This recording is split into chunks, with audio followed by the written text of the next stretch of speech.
आज से करीब 13.8 अरब साल पहले आखिर ऐसा क्या हुआ था जिससे ब्रह्मांड का जन्म हुआ। आज जो कुछ भी है इस यूनिवर्स में, जिसे हम देख सकते हैं, छू सकते हैं, उसका जन्म हुआ था। यह सब जानने के लिए हमें 13.8 अरब साल पहले जाना होगा। तो दोस्तों, आपका एक बार फिर स्वागत है एक न्यू वीडियो में। वीडियो को शुरू करने से पहले प्लीज़ चैनल को सब्सक्राइब कर दें और घंटी को भी ऑल नोटिफिकेशन पर सेट कर दें।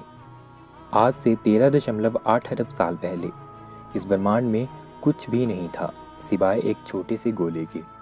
इस गोले की डेंसिटी बहुत ही ज़्यादा थी, इसी कारण इसमें एनर्जी और मास भी बहुत ज़्यादा था, और डेंसिटी ज़्यादा होने के कारण इसमें ऊर्जा भी उतनी ही ज़्यादा थी। और कहते हैं ना कि हर एक चीज़ की लिमिट होती है, और जब यह एनर्जी बहुत ही ज़्यादा हो गई तो यह गोला फट गया, और इसके फटने से ही ब्रह्मांड का जन्म हुआ था, जिसे बिग बैंग कहा गया। बिग बैंग कैसे हुआ और क्यों हुआ, यह तो कोई भी नहीं जान पाया है आज तक। पर आप में से बहुत सारों के दिमाग में यह क्वेश्चन जरूर आया होगा कि आखिर हमें बिग बैंग के बारे में कैसे पता चला, क्योंकि तब तो इंसान भी नहीं थे। यह कहानी शुरू होती है 1609 में, जब पहली बार इटालियन साइंटिस्ट गैलीलियो गैलीली ने टेलीस्कोप का निर्माण किया था। इसके बाद उन्होंने देखा कि ब्रह्मांड में हमारी पृथ्वी की तरह और भी ग्रह हैं जो कि सूर्य के चक्कर लगा रहे हैं। इससे पहले माना जाता था कि ब्रह्मांड का केंद्र यानी सेंटर धरती है, पर निकोलस कोपरनिकस ने अपनी हीलियोसेंट्रिक थ्योरी में इसे गलत बताया था। पर जब गैलीलियो गैलीली ने इस हीलियोसेंट्रिक थ्योरी को सपोर्ट किया तो चर्च ने गैलीलियो गैलीली को उम्र भर की कैद में डाल दिया था, और वहीं 1642 ईस्वी में उनकी मौत हो गई थी। इसके बाद धीरे धीरे टेक्नोलॉजी एडवांस हुई और लोगों ने इस ओर अपना ध्यान देना शुरू कर दिया। फिर 20वीं सदी में माउंट विल्सन ऑब्जर्वेटरी का निर्माण हुआ, जो कि अब तक की सबसे बड़ी ऑब्जर्वेटरी थी। इस ऑब्जर्वेटरी का निर्माण जॉर्ज इलेरी हेल ने करवाया था, जो कि एक अमेरिकन एस्ट्रोनॉमर थे। इन्होंने माउंट विल्सन ऑब्जर्वेटरी में द 100 इंच टेलीस्कोप का निर्माण किया था। जब इलेरी हेल ने पहली बार इस टेलीस्कोप से खुले आसमान की तरफ देखा तो वह चौंक गया, क्योंकि उसने वहां पर बहुत सारे स्पाइरल, अंडाकार और भी कई प्रकार की चमकती हुई चीज़ों को देखा, जिसे उन्होंने नेब्यूला कहा।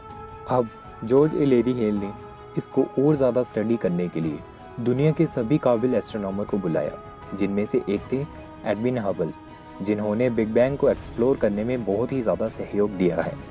हबल ने दिन रात लगाकर स्टडी किया और एक नेब्यूला को खोजा जिसमें वह तारों को देख सकते थे।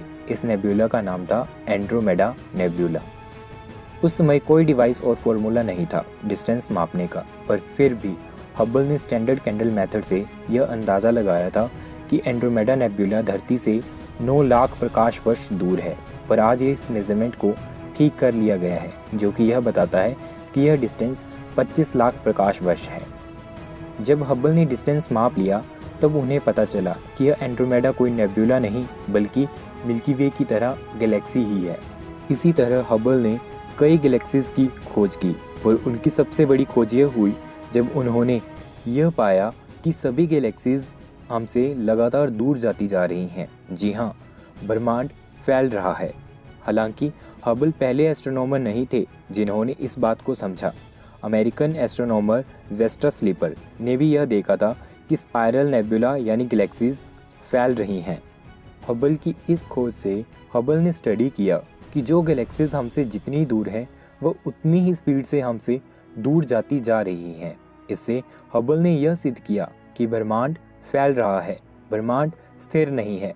पर इससे हबल के मन में एक क्वेश्चन आया कि अगर ब्रह्मांड फैल रहा है तो यह किस चीज़ से फैल रहा है, क्योंकि कोई तो चीज़ होगी जिससे यह फैलना शुरू हुआ है, और इसी से हुआ बिग बैंग थ्योरी का जन्म। पर इस चीज़ को प्रूव करने के लिए कि हमारे ब्रह्मांड का जन्म एक छोटे से गोले में होने वाले महाविस्फोट के कारण हुआ, इसके लिए हमें अलग अलग तरह के टेलीस्कोप की ज़रूरत थी, जो कि विजुअल लाइट के परे इलेक्ट्रोमैग्नेटिक रेडिएशंस को भी देख सकते थे। बस इसी के चलते 1964 में एस्ट्रोनॉमर आर्नो पेंजियास और रॉबर्ट विल्सन ने मिलकर रेडियो टेलीस्कोप बनाया। इसमें उन्होंने ऐसे एंटीना का यूज़ किया जिससे वह अंतरिक्ष से आने वाले माइक्रोवेव्स को देख सकते थे। पर जब उन्होंने टेलीस्कोप को अंतरिक्ष की तरफ किया तो उन्हें अलग अलग से सिग्नल मिले। फिर उन्होंने उसी टेलीस्कोप को चारों ओर घुमाया और देखा कि सिग्नल खुले आसमान से आ रहे हैं, जहां का टेम्परेचर एब्सोल्यूट ज़ीरो होना चाहिए, पर वह तापमान एब्सोल्यूट ज़ीरो से 3 डिग्री ज़्यादा था। यह सिग्नल बिग बैंग के आफ्टर ग्लो के आ रहे थे। पर आर्नो पेंजियास और रॉबर्ट विल्सन को लगा कि यह टेलीस्कोप में खराबी के कारण हो रहा है, पर उन्हें यह नहीं पता था कि उन्होंने बिग बैंग के सबूत को खोजा है। बस इसी तरह बिग बैंग का पता चला था और आर्नो पेंजियास और रॉबर्ट विल्सन को अपनी इसी खोज के लिए 1978 में नोबेल प्राइज़ भी मिला है। जब बिग बैंग को स्टडी किया गया तो यह पाया गया कि जब बिग बैंग हुआ तब से लगातार ब्रह्मांड फैल रहा है और ये आज भी कई लाइट ईयर्स की स्पीड से फैल रहा है। 2001 में Wilkinson microwave anisotropy probe WMAP नाम का एक टेलीस्कोप लॉन्च किया गया। यह आर्नो पेंजियास और रॉबर्ट विल्सन के टेलीस्कोप का छोटा और मॉडर्न वर्जन था। इसके जरिए इस बिग बैंग के आफ्टर ग्लो का एक मैप तैयार किया गया और लगातार 9 साल की मेहनत के बाद कॉस्मिक माइक्रोवेव बैकग्राउंड की एक डिटेल्ड मैप तैयार किया गया। यह उस समय का मैप है जब ब्रह्मांड का जन्म हुआ था।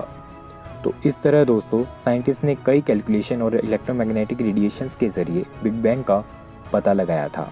तो फ्रेंड्स, इस वीडियो को यहीं समाप्त करते हैं। अगर वीडियो अच्छी लगी हो तो प्लीज़ लाइक कर दीजिएगा और शेयर भी कर दीजिएगा और चैनल को सब्सक्राइब कर दें और घंटी को भी और नोटिफिकेशन पर सेट कर दें। जल्द मिलेंगे एक न्यू वीडियो के साथ, तब तक के लिए टेक केयर, बाय बाय।